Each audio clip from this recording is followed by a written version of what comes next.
ಹಾಂ ಗಲಾಟೆ ಮಾಡಬೇಡ ಅಂತ ಹೇಳಿ.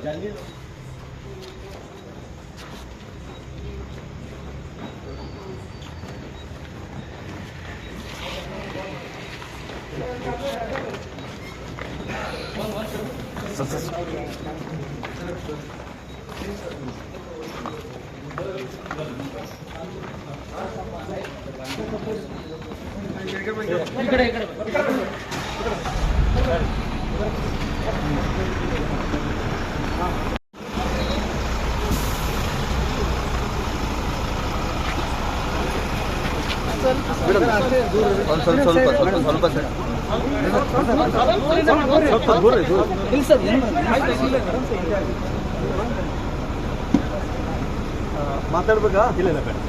ಸರ್ ಹೇಳಿ ಸರ್. ಸರ್ ಸರ್ ಕಾರಣ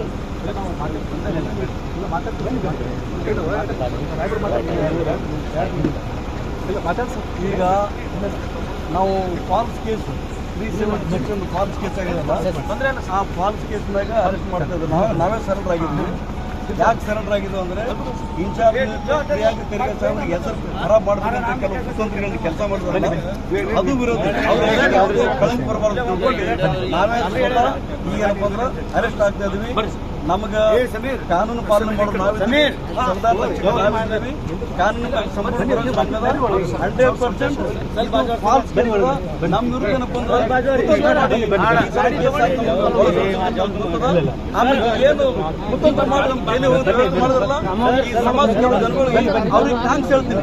ನೀವು ಮನಸ್ಸಿಗೆ ಸಮಾಧಾನ ಆಗಿರ್ಬೋದು, ಆಗಿರ್ಬೋದು, ಏನು ಕುತಂತ್ರಕ್ಕೆ ಮಂಗಳವಾಗ್ಲಿ ನೀವೇನಪ್ಪ ಈ ತರದ ಏನು ದಲಿತ ಸಮುದಾಯ ಬಹಳ ಗಂಟೆ ಹೋರಾಟ ಮಾಡ್ತಾರಲ್ಲ ಅಂತ ಹೋರಾಟ ಮಾಡೋ ಜನಗಳಿಗೆ ನೀವು ಇದೇ ತರ ನೀವು ಅನ್ಯಾಯ ಏನಪ್ಪಾ ಅಂದ್ರೆ ಜೈಲಿಗೆ ಹಾಕಿ ಕೆಲಸ ಮಾಡ್ರಿ. ಸಮಾಜ ಹೆಂಗ್ ಲೀಡರ್ ಬರ್ಬಾದ್ ಮಾಡ್ಕೊತೀರಿ, ಮಾಡ್ಕೊತೀರಿ. ನಾವು ಜೈಲಿಗೆ ಅನ್ಯಾಯ ಹಿಂದೆ ಇರ್ತಂತ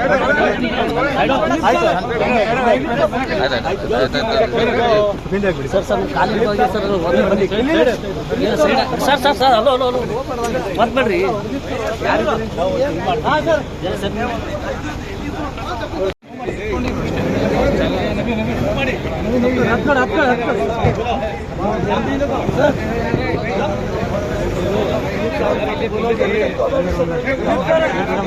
ದಿಲೀಪ್ ಸರ್ ದವಾಖಾನೆಗೆ